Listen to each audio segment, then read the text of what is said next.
starting our journey in a very appropriate place for this car, the Dalesford Organic Farm Shop in Oxfordshire, which is exquisite, beautiful food, has chargers in the car park.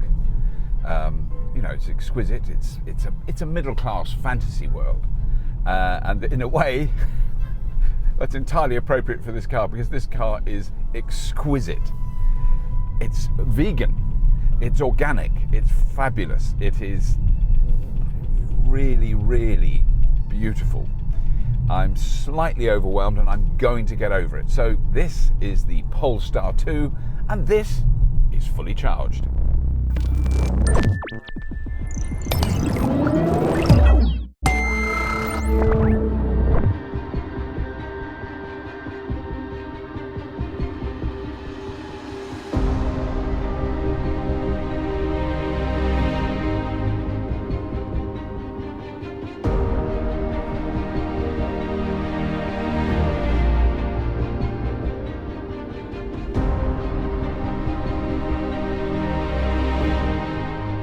So what I'm going to be talking about today in this car is absolutely specific. All I am going to do is compare this car to the Tesla Model 3. So this is fabulous, and the reason it's comparable to the Tesla Model 3 will become obvious as we rattle through the stats. I have now driven hundreds of different cars, including pretty much every electric car that is currently available and some that will be available very shortly. So I've had a very wide experience of that. Now, I'm not saying I am a high-end professional driver. I'm definitely not. I'm just a very experienced driver. I have spent tens of thousands of hours behind a steering wheel in my life. And I've driven all over the world, left-hand drive, right-hand drive. And out of all those cars I've driven, and I find this quite hard to say, out of all those cars I've driven, I actually think this is very close to the best one I've ever driven. It is truly, truly impressive.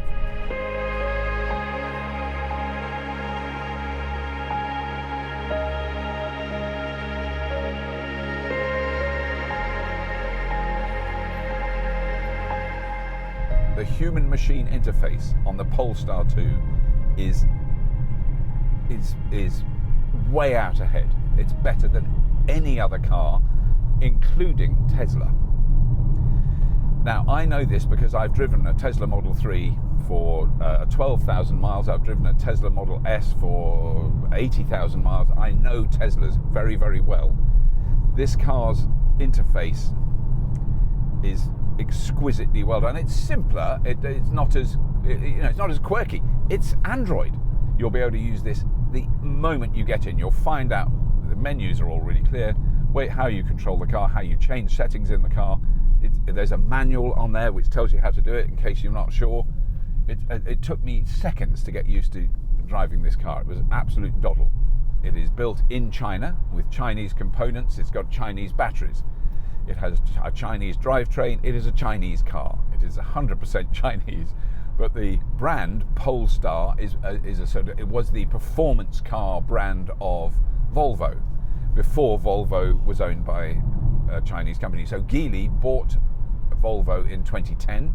There's a really important caveat, I think, and a really interesting thing. So when we featured the Xiaopeng P7 and the Aura 1 or whatever, the little Chinese car that Elliot Richards reviewed for us in China, we got a lot of comments, and some quite abusive and nasty ones, about the fact that people wouldn't buy it because it was Chinese, and they would never buy anything that was Chinese, and and it was the whole thing about Huawei, the Chinese government, Hong Kong, all those things about China. A lot of criticism like that, and I couldn't help. I did reply to some of the people. I tried to be polite and kind, to say I'm just intrigued as to what technology you're using to make this comment, because no doubt it is using a piece of electronics that is made in China. So now we're going up a hill. I'm making sure that there's no one in the way. Now that That is impressive acceleration. If someone who's never been in an electric car is your passenger and you've got one of these and you want to show off, they will be impressed by its power and its speed. So here's a nice bend that I would actually take slightly slower in a Tesla. Just does not care. Just is not bothered. It's quite a hard ride, as other people have mentioned. It's not a sort of luxury smooth ride. It's got quite a firm ride, but it's so confident. And there's a Tesla Model 3 going the other way, which looks really interesting now, because I think aesthetically, and I know this will annoy a lot of Tesla people, I think aesthetically I prefer this to the Model 3, and yet I absolutely adore driving my Model 3. I'm not going to denigrate the Tesla Model 3 in any way. I think it's the best car Tesla have ever made, and it's the best electric car on the market at the moment, until this arrived. And now it's debatable, and it really depends on your aesthetic sense and one other vitally important thing. So in every respect, this car is so close to the Tesla Model 3, it's comical and possibly not accidental.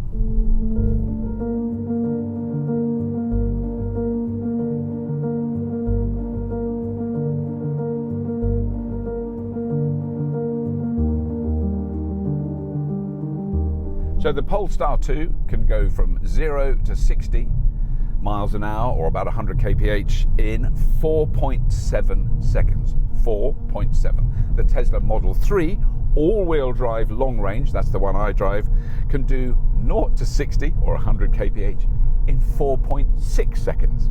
It's 0.1 of a second faster, the Tesla is, than this. The Polestar 2 has a top speed of 130 miles an hour or 209 kph.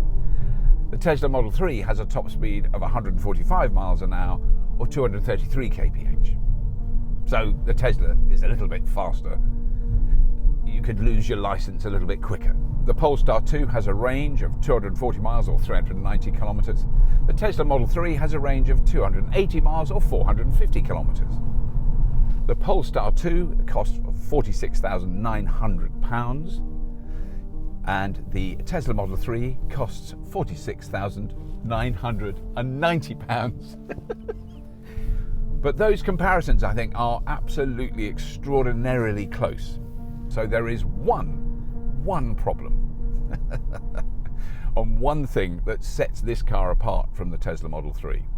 So it's a Chinese car, but it is entirely reliant on a European charging network, which I am going to say very clearly is improving at an astronomical rate, but it is discombobulated. It is hundreds of different suppliers with hundreds of different arrangements all over the place. So for that extra £90 that you're paying for a Tesla Model 3, you can drive, if you're in Europe, anywhere in Europe. If you're in North America, anywhere in North America. If you're in China, pretty much anywhere in China.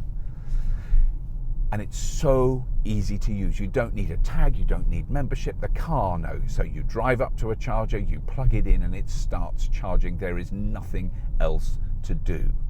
So that is what sets this car apart. If you buy this car, you will not be disappointed. It is brilliant. There was a time when every single automotive journalist would go, you know, there's something or other, Tesla killer. No, this is a brilliant competitor for the Tesla. This will shake Tesla up. It will make them try harder to make their cars better, because this is bloody good. It really, really is amazing.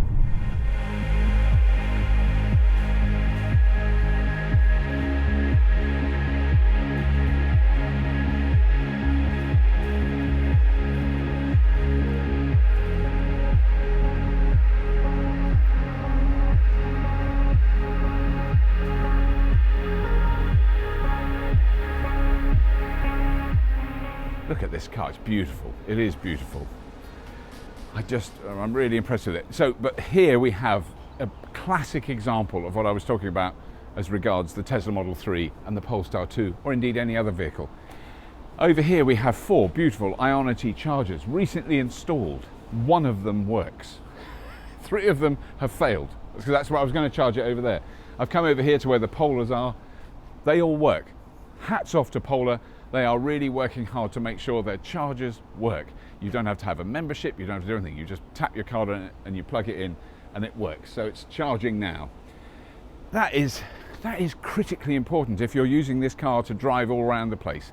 I am charging this at about 50 kilowatts. Now, if I was charging over there, this car can charge at 120 kilowatts, so I would get a much faster charge over there. I mean, today it doesn't matter. I just want to point out to people who might not have driven an electric car, this is for show purposes only. I absolutely do not need to charge this car to get to where I'm going now and then to get home. It's a doddle. So I'm only driving about 130 miles today. Well within the range of this vehicle. But let's just have a look at it, because I do think it is a beautiful car, every aspect of it. So that has a sort of frunk with the charging cables in. I mean, that is great. Having somewhere else to put your car charging cables, if they're in the back and then you put a load of baggage on, then you need to plug it in, you've got to get, normal story. So that is reasonable, not that big. I mean, you could get a bit of shopping in there, you could get a small laptop in there, I suppose. But it's basically to put the cables in. Screen wash. That's really all you ever need to know. Where do you put the screen wash? That's nice. That just closes. That's good. I like that. So the wing mirrors, a lot of people have raved about the wing mirrors because they have no edge around them. The glass goes to the edge, which is okay. It's not something that really profoundly excites me. The wheels, yes. So when it arrived at my house, there were two builders working on a house the other side of the lane to me. The first thing they said is, "Oh, look at the calipers."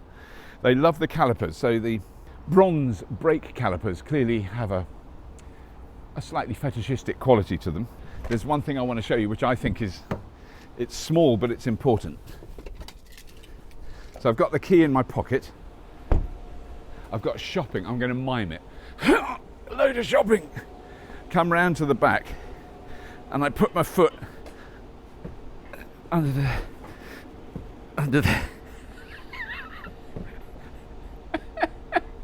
let me try again. So I've got my shopping. Oh, it's really heavy. Move it a bit. And then I go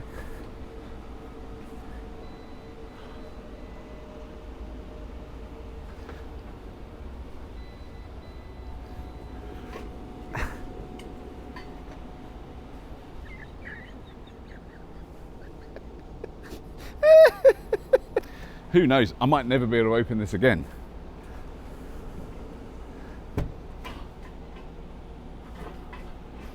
So the back of this is slightly smaller, I've read, than the Tesla Model 3. I can't really tell, it's not that much difference, but what is nice, it's a big flat space, really flat floor, a little side pocket there, but this is what I really like, this thing. Oh, there. Now that, you go, well, what's the point of that? Well, it's got two little hooks there. You put your shopping in there. If you haven't got a load of shopping and filling up the whole thing, it means it's not going to be flying around. It's held in place by that little flap. But this is what knocked me out. Underneath there, massively extra space. You could get a lot of luggage in that. So this, I think, is better than the Tesla Model 3. Not as good, not comparable, better. These lines, all these joins, here, up here on the roof, all the way around the doors, are exquisitely accurate. You can tell they are millimetre accurate, really micron accurate. It's so well built.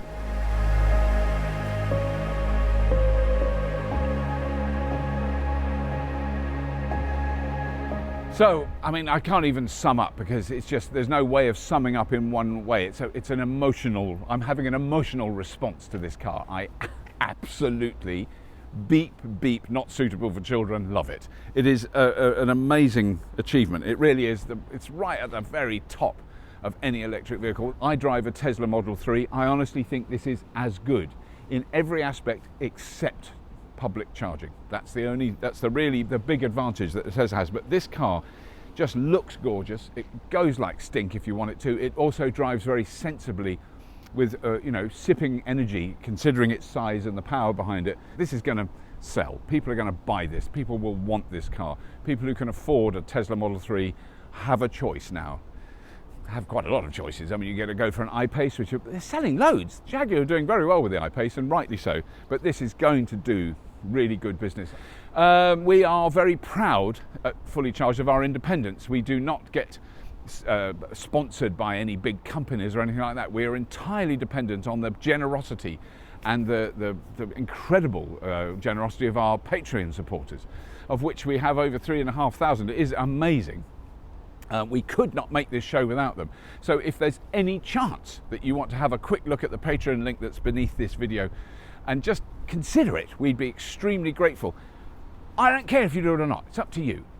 I don't care if you subscribe or not, but it would help if you did, because you won't miss out any of our amazing shows. What I do care about is that you watch Fully Charged, because we are making some brilliant shows against all the odds. It's really quite complicated to film this stuff at the moment, but we are managing, and I'm really proud of the team who work incredibly hard at keeping this show going. It's really, really important that they get the thanks that they very much deserve. So that's all I can say. Patreon, subscribe, love you all. As always, if you have been, thank you for watching.